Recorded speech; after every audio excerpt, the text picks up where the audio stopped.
വിജയപുരം രൂപതയുടെ സഹായമെത്രാനായി അഭിഷേകം ചെയ്യപ്പെടുന്ന അഭിവന്യ മോൺസിഞ്ഞോർ ജസ്റ്റിൻ അലക്സാണ്ടർ മടത്തിപ്പറമ്പിലിന് കളിക്കൂട്ടുകാരൻ സമർപ്പിക്കുന്ന ഓർമ്മകൾ. യാത്രകൾ സുന്ദരങ്ങളാണ്. അത് നമ്മളെ സ്നേഹിക്കുന്നവരുടെ കൂടെയാകുമ്പോൾ അതിമനോഹരവും. അങ്ങനെയുള്ള ഒന്നായിരുന്നു ജസ്റ്റിൻ പിതാവുമായുള്ള എൻ്റെ ഇതുവരെയുള്ള ജീവിതയാത്ര. സത്യത്തിൽ ഒരുമിച്ചുള്ള യാത്രയിലാണ് നമ്മൾ പരസ്പരം അറിയുന്നത്. പിതാവുമായുള്ള എൻ്റെ ഇതുവരെയുള്ള യാത്രയിൽ ഞാൻ അനുഭവിച്ചറിഞ്ഞ സ്നേഹവാത്സല്യങ്ങളാണ് എൻ്റെ ഓർമ്മയിൽ ഇപ്പോൾ തെളിഞ്ഞു വരുന്നത്. 1979 പാമ്പനാർ തിരുഹൃദയ ഇടവകയിൽ പ്രഥമ വൈദിക തിരുപ്പട്ട കർമ്മം നടക്കുമ്പോൾ കുഞ്ഞു ജസ്റ്റിന് പ്രായം 8 വയസ്സ് മാത്രം. വൈദിക ജ്യേഷ്ഠ സഹോദരനായ പുത്തൻപറമ്പിൽ സ്റ്റീബനച്ചന്റെ തിരുപ്പട്ട കർമ്മത്തിൽ പങ്കെടുത്ത ജസ്റ്റിന് ഒരു വൈദികനാകണമെന്നൊരാഗ്രഹം മനസ്സിൽ തീർച്ചയായും അന്ന് ഉടലെടുത്തിട്ടുണ്ടാകും. 17 വർഷങ്ങൾക്ക് ശേഷം പാമ്പനാർ ഇടവകയുടെ പഴയ തിരുഹൃദയ ദേവാലയത്തിന്റെ തിരുമുറ്റത്ത് പ്രത്യേകം തയ്യാറാക്കിയ സ്റ്റേജിൽ വെച്ച് പുണ്യസ്മരണാർഹനായ അഭിവന്യ പീറ്റർ തുരുത്തിക്കോണത്ത് പിതാവിൽ നിന്നും ഡീക്കൻ ജസ്റ്റിൻ വൈദിക പട്ടം സ്വീകരിക്കുമ്പോൾ ആ തിരുപ്പട്ടം സ്വീകരിക്കാൻ കളിക്കൂട്ടുകാരനായ ഞാനും കൂടെയുണ്ടായിരുന്നു. പാമ്പനാർ തിരുഹൃദയ ഇടവകയിൽ മടത്തിപ്പറമ്പിൽ അലക്സാണ്ടറിന്റെയും തെരേസയുടെയും ഏക മകനാണ് വിജയപുരം രൂപതയുടെ നിയുക്ത സഹായമെത്രാൻ Monsignor Justin Alexander Madathiparambil. Monsignor ജസ്റ്റിന്റെ വീട്ടിലെയും നാട്ടിലെയും വിളിപ്പേര് ബിജു എന്നാണ്. ഇപ്പോഴും വീട്ടുകാർക്കും നാട്ടുകാർക്കും മോൺസിഞ്ഞോർ പഴയ ബിജുവച്ചൻ തന്നെ. ഇടുക്കി ജില്ലയിൽ പീരുമേടിനടുത്ത് പാമ്പനാർ എന്ന മലയോര ഗ്രാമത്തിൽ 1972 ജസ്റ്റിൻ ജനിക്കുന്നത്. എന്റെ ജനനം 1971 അതേ സ്ഥലത്ത്. ആ കാലഘട്ടത്തിൽ 5-ാം വയസ്സിലാണ് സ്കൂളിൽ ചേർത്തിരുന്നതെങ്കിലും ശരീരപ്രകൃതിയിൽ ഞാൻ വളരെ ചെറുതായിരുന്നതിനാൽ എന്നെ 6-ാമത്തെ വയസ്സിലാണ് സ്കൂളിൽ ചേർക്കുന്നത്.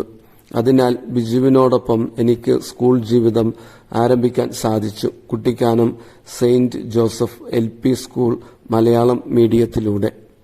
സ്കൂളിൽ ചേരുന്നതിന് മുൻപ് തന്നെ ഞങ്ങൾ കളിക്കൂട്ടുകാരായിരുന്നു. ഞങ്ങൾ ഒരുമിച്ച് ഒരു സ്കൂളിൽ 1 മുതൽ 4 വരെ ഒരു ബെഞ്ചിലിരുന്ന് പഠിച്ചു. LP പഠനത്തിന് ശേഷം UP സെക്ഷൻ പഠിക്കാനായി ചങ്ങനാശ്ശേരിയിൽ ഒരു സ്കൂളിൽ ഞങ്ങൾ അഡ്മിഷൻ അപേക്ഷിച്ചു. എന്നാൽ ജസ്റ്റിന് മാത്രം അഡ്മിഷൻ ലഭിച്ചു. എനിക്ക് അഡ്മിഷൻ ലഭിക്കാതിരുന്നതിനാൽ ജസ്റ്റിനും ആ അഡ്മിഷൻ എടുത്തില്ല. പട്ടണത്തിലെ ഒരു ഉന്നത സ്കൂളിൽ ലഭിച്ച അഡ്മിഷൻ ഒരു ഉത്തമ സുഹൃത്തിനു വേണ്ടി വേണ്ടെന്ന് വയ്ക്കാനുള്ള ആ കുഞ്ഞു മനസ്സിന്റെ ത്യാഗപൂർവകമായ തീരുമാനം തുടർന്നിങ്ങോട്ട് ഒരു ജീവിതത്തിന്റെ ശൈലിയായി തന്നെ മാറിയിട്ടുണ്ട് അദ്ദേഹത്തിന്റെ ജീവിതത്തിൽ. ഈശോയ്ക്കും ജനങ്ങൾക്കും വേണ്ടി ഇന്നും അദ്ദേഹം ത്യാഗജീവിതം നയിക്കുന്നു. പിന്നീട് ഞങ്ങൾ 2 പേരും നാട്ടിലെ ഗവൺമെന്റ് UP സ്കൂളിൽ അഡ്മിഷൻ എടുത്തു. എന്നാൽ ജസ്റ്റിന് പാലായിലെ ഒരു സ്കൂളിൽ അഡ്മിഷൻ ഏതോ ഒരു ഇടപെടലിൽ ലഭിച്ചതിനാൽ അങ്ങോട്ട് പോയി. പാമ്പനാർ ഗവൺമെന്റ് സ്കൂളിൽ 5-ാം ക്ലാസ്സിൽ ആദ്യ ദിവസം ഹാജർ എടുക്കുന്ന സമയത്ത് ജസ്റ്റിന്റെ പേര് ക്ലാസ് ടീച്ചർ വിളിച്ചത് ഞാൻ ഇന്നും ഓർക്കുന്നുണ്ട്. വകുപ്പ് 5 മുതൽ 10 വരെ ഞങ്ങൾ വ്യത്യസ്ത സ്കൂളുകളിലാണ് പഠിച്ചിരുന്നതെങ്കിലും അത് ഞങ്ങളുടെ സൗഹൃദത്തെ ഒരിക്കലും ബാധിച്ചിട്ടില്ല. കാരണം ഞങ്ങൾ ഒരുമിച്ചാണ് എല്ലാ അവധിക്കാലങ്ങളും ചെലവഴിച്ചത്. ഇത് ഞങ്ങളുടെ ഇടയിൽ ആഴത്തിലുള്ള ഒരു സുഹൃത്ത് ബന്ധം വളർത്തി. ഞങ്ങളുടെ ഇടവക പാമ്പനാർ തിരുഹൃദയ ദേവാലയത്തിലെ അൾത്താര ബാലന്മാരായിരുന്നു ഞങ്ങൾ. ആ കാലഘട്ടങ്ങളിൽ മാറി മാറി വന്നിരുന്ന ഇടവകയിലെ സഹവികാരിമാർ അൾത്താര ബാലന്മാരുമായി നല്ല ചങ്ങാത്തത്തിൽ ആകുമായിരുന്നു. ഞങ്ങളുടെ നാട് മലയോര പ്രദേശമായിരുന്നതിനാലും ഇടവക വലുതായിരുന്നതിനാലും ഇടവക പള്ളിയുടെ കീഴിൽ 10ഓളം കുരിശുപള്ളികളും അവയോട് ചേർന്ന് ഉള്ള സമൂഹങ്ങളും സബ്സ്റ്റേഷൻസും ഉണ്ടായിരുന്നു. ഇവിടങ്ങളിൽ ശുശ്രൂഷയ്ക്ക് പോകണമെങ്കിൽ വാഹനത്തിൽ വേണം പോകാൻ. പൂർവിക മിഷണറിമാർ നടന്നു പോയിരുന്ന മേഖലകളാണ് ഇതെല്ലാം. അതുകൊണ്ട് തന്നെ രൂപതയിൽ നിന്നും മലയോര മേഖലയിലെ എല്ലാ ഇടവകകളിലേക്കും ഇരുചക്ര വാഹനങ്ങൾ നൽകിയിട്ടുണ്ട്. പഴയകാല SD ബൈക്കായിരുന്നു ഞങ്ങളുടെ ഇടവകയിൽ ഉണ്ടായിരുന്നത്. ഇവരുടെ കൂടെ ബൈക്കിന്റെ പുറകിലിരുന്ന് കുരിശ് പള്ളികളിലെ ഞായറാഴ്ചത്തെ ദിവ്യബലി അർപ്പണം, കുടുംബ കൂട്ടായ്മ പ്രാർത്ഥനകൾ തുടങ്ങിയ ഏതവസരത്തിലും അൾത്താര ബാലന്മാരായ ഞങ്ങൾ വലിയ സന്തോഷത്തോടെ പോകുമായിരുന്നു. അന്നത്തെ കാലത്ത് കൊച്ചച്ചന്മാർ ഇടവകയിൽ വന്നതിന് ശേഷമാണ് ബൈക്ക് ഓടിക്കാൻ പഠിച്ചിരുന്നത്. അതിനാൽ തന്നെ ബൈക്ക് ഓടിക്കാൻ പഠിക്കുന്ന കാലത്തും കാട്ടുപ്രദേശത്തു കൂടിയുള്ള യാത്രയിലും പുറകിലിരിക്കുന്ന ഞങ്ങളെയും വെച്ചുകൊണ്ട് അച്ഛന്മാർ ബൈക്കിൽ നിന്ന് വീഴുന്നത് സാധാരണമായിരുന്നു. അച്ഛന്മാർ 2-3 വീഴ്ചകൾ കൊണ്ട് ബൈക്ക് നല്ലതുപോലെ ഓടിക്കാൻ പഠിക്കുമായിരുന്നു. എന്നാൽ അൾത്താര ബാലന്മാരായ ഞങ്ങളുടെ കാര്യം കൂടുതൽ കഷ്ടമായിരുന്നു. കാരണം ഓരോ വർഷവും പുതിയ പുതിയ വൈദികരാണ് സഹവികാരിമാരായി വന്നിരുന്നത്. അതുകൊണ്ട് എല്ലാവരുടെയും കൂടെ ബൈക്കിൽ നിന്ന് വീഴാൻ ഞങ്ങൾ വിധിക്കപ്പെട്ടിരുന്നു. ബൈക്ക് കയ്യിൽ വഴങ്ങിത്തുടങ്ങിയാൽ പ്രഗത്ഭരായ കൊച്ചച്ചന്മാർ പുറകിൽ 2 പേരെയും വെച്ച് ഓടിക്കുമായിരുന്നു. ഒരിക്കൽ അന്നത്തെ സഹവികാരിയായിരുന്ന ഔസേപ്പച്ചൻ അൾത്താര ബാലന്മാരായ ജസ്റ്റിനെയും എന്നെയും പുറകിൽ വെച്ചുകൊണ്ട് പഴയ പാമ്പനാർ എന്ന് പറയുന്ന സ്ഥലത്ത് വെച്ച് ബൈക്കിൽ നിന്ന് വീണ്. ഭാഗ്യത്തിന് ഞങ്ങൾക്ക് ചില പെയിന്റ് പോയതൊഴിച്ചാൽ ഒന്നും തന്നെ സംഭവിച്ചില്ല. എന്നാൽ ഔസേപ്പച്ചന്റെ കൈ ഒടിഞ്ഞു. കുറച്ചുനാൾ പ്ലാസ്റ്റർ ഇട്ട് ഇരിക്കേണ്ടിയും വന്നു. കൊച്ചു ജസ്റ്റിന് അച്ഛന്റെ കൈ ഒടിഞ്ഞതിൽ വളരെ വലിയ സങ്കടമായി. ഇനി ടൂറ് പോകാൻ പറ്റില്ലല്ലോ എന്നോർത്തായിരുന്നു. കാരണം ആ ആഴ്ചയിൽ അൾത്താര ബാലന്മാരെ ഔസേപ്പച്ചൻ തന്റെ നാടായ നെടുമുടി ആലപ്പുഴയ്ക്ക് ടൂർ കൊണ്ടുപോകാനിരിക്കുകയായിരുന്നു. പിന്നീട് ആ വിനോദയാത്ര സഫലമായിരുന്നു കേട്ടോ.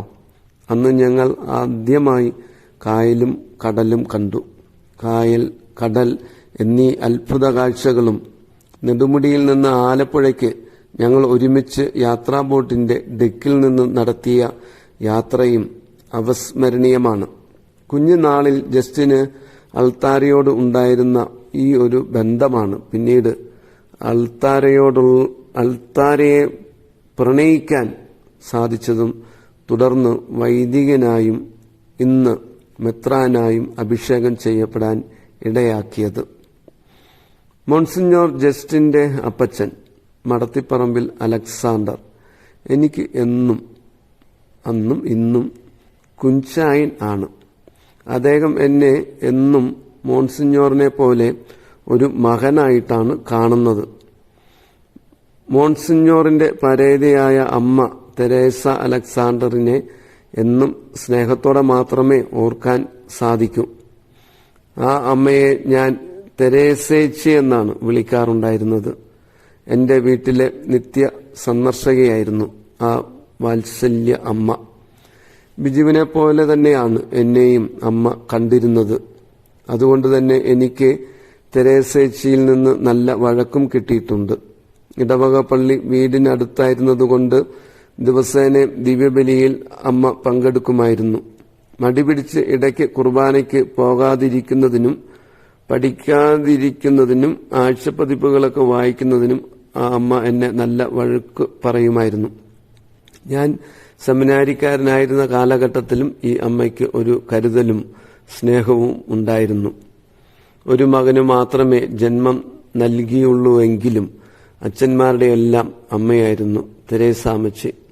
തമിഴിൽ ഒരു ചൊല്ലുണ്ട്, തായെ പോൽ പിള്ളൈ നൂലൈ പോലെ സീലൈ.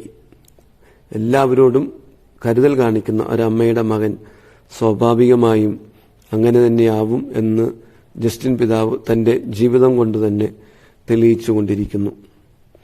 ഞങ്ങളുടെ ഇടവകയിൽ പ്രവർത്തിക്കുന്ന സന്യാസ സമൂഹമാണ് ചാരിറ്റി സിസ്റ്റേഴ്സ്.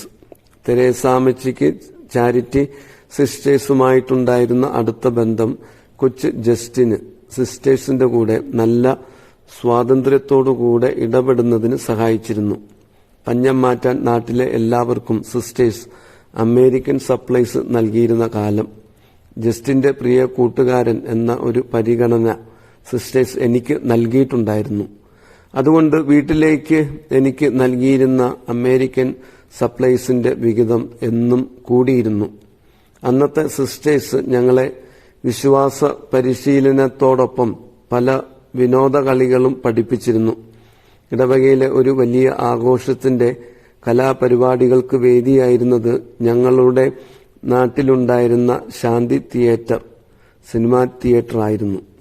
ആ തിയേറ്റർ ഇന്നില്ല.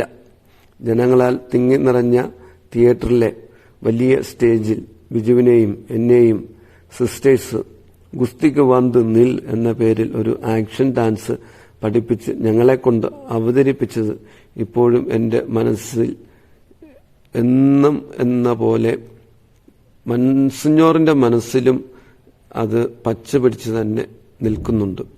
ഞങ്ങൾ രണ്ടുപേരുടെയും ദൈവവിളിക്ക് ചാരിറ്റി സിസ്റ്റേഴ്സിന്റെ പ്രവർത്തനങ്ങൾ ആഴത്തിൽ സ്വാധീനിച്ചിട്ടുണ്ടെന്ന് നിസ്സംശയം പറയാൻ സാധിക്കും. 5ാം ക്ലാസ്സിൽ വ്യത്യസ്ത സ്കൂളുകളിലേക്ക് പോയ ഞങ്ങൾ വീണ്ടും സെമിനാരി പഠനത്തിൽ ഒരുമിച്ചു. 1987 വിജയപുരം രൂപതയിലെ വൊക്കേഷൻ ക്യാമ്പിന് പങ്കെടുത്ത ഞങ്ങൾ ആ വർഷം തന്നെ സെമിനാരിയിൽ ചേർന്ന് വൈദികരാകാൻ ഒരുമിച്ച് തീരുമാനിക്കുകയായിരുന്നു. സുഹൃത്തുക്കളായതിനാൽ ഒരാൾക്കൊരാൾ കൂട്ടുപോയതുപോലെയായിരുന്നു ഞങ്ങളുടെ സെമിനാരി പ്രവേശനവും. തുടർന്നിങ്ങോട്ട് ഒരുമിച്ച് പഠിച്ചു, ഒരുമിച്ച് കളിച്ചു, ഒരുമിച്ച് യാത്ര ചെയ്തു, ഒരുമിച്ച് ജീവിച്ചു. ഒരേ വേദിയിൽ വൈദിക പട്ടവും സ്വീകരിക്കാൻ ദൈവം അനുഗ്രഹിച്ചു. പഠിക്കുമ്പോൾ മുതൽ തന്നെ നല്ല ചുറുചുറുക്കുള്ള വ്യക്തിത്വത്തിന്റെ ഉടമയാണ് മോൺസിഞ്ഞോർ ജസ്റ്റിൻ. എല്ലാവരുമായി നല്ല സൗഹൃദത്തിലായിരുന്നു. ബാസ്കറ്റ്ബോൾ നല്ലതുപോലെ കളിക്കുമായിരുന്നു. സെമിനാരിയിലെ നടന രംഗങ്ങളിൽ സ്ഥിര സാന്നിധ്യമായിരുന്നു. സ്വകാര്യ പ്രാർത്ഥനയിൽ ഈശോയുമായി ആഴത്തിലുള്ള ചങ്ങാത്തം വളർത്തിയെടുത്തിരുന്നു. മനോഹരമായി പാടാൻ അദ്ദേഹത്തിന് സാധിക്കും. ചെറുപ്പകാലത്തോ മൈനർ സെമിനാരിയിൽ വെച്ചോ ഒരു മൂളിപ്പാട്ട് പോലും ജസ്റ്റിൻ പാടുന്നത് ഞാൻ കേട്ടിട്ടില്ല. എന്നാൽ തനിക്ക് ദൈവം നൽകിയ ഈ കഴിവ് അദ്ദേഹം വളർത്തിയെടുത്തത് മേജർ സെമിനാരി പഠനകാലത്താണ്. ബ്രദർ ജസ്റ്റിൻ പഠിക്കാൻ മിടുക്കനും നല്ല ഉത്സാഹശീലനുമായിരുന്നു. അതിനാൽ തന്നെ റോമിൽ പോയി ഉന്നത വിദ്യാഭ്യാസം നടത്താനും ദൈവശാസ്ത്രത്തിൽ ഡോക്ടറേറ്റ് നേടുവാനും ഫാദർ ജസ്റ്റിന് സാധിച്ചു. ഒരേ കാലയളവിൽ റോമിൽ ഞങ്ങൾക്ക് ഒരുമിച്ച് ഉന്നത വിദ്യാഭ്യാസം നടത്താൻ സാധിച്ചു എന്നതും ദൈവത്തിന്റെ പ്രത്യേക അനുഗ്രഹമായി കാണുന്നു. അങ്ങനെ വിനയവും വിശുദ്ധിയും വിജ്ഞാനവും ഒരുമിച്ച് സമ്മേളിച്ചിരുന്ന മഹനീയ വ്യക്തിത്വത്തിന്റെ ഉടമയാണ് മോൺസിഞ്ഞോർ ജസ്റ്റിൻ. ബാല്യകാല സുഹൃത്ത് എന്ന നിലയിൽ മോൺസിഞ്ഞോർ ജസ്റ്റിന്റെ പഠനകാലഘട്ടത്തിലെ സൗഹൃദത്തെ ഓർക്കാനാണ് ഞാൻ ഇവിടെ പ്രധാനമായും ശ്രമിച്ചത്. ഈ സമയം ഓർമ്മക്കുറിപ്പുകൾ പലതും പല മേഖലകളിലും ഇറങ്ങുന്നത് നിങ്ങൾക്ക് ശ്രവിക്കാനും വായിക്കാനും സാധിക്കും. ഒരു കാര്യം മാത്രം ഞാൻ പറയട്ടെ. ഫ്രാൻസിസ് പാപ്പ പറയുന്ന ആടുകളുടെ മണമുള്ള ഇടയനാണ് നിയുക്ത സഹായമെത്രാൻ മോൺസിഞ്ഞോർ ജസ്റ്റിൻ അലക്സാണ്ടർ മടത്തിപ്പറമ്പിൽ.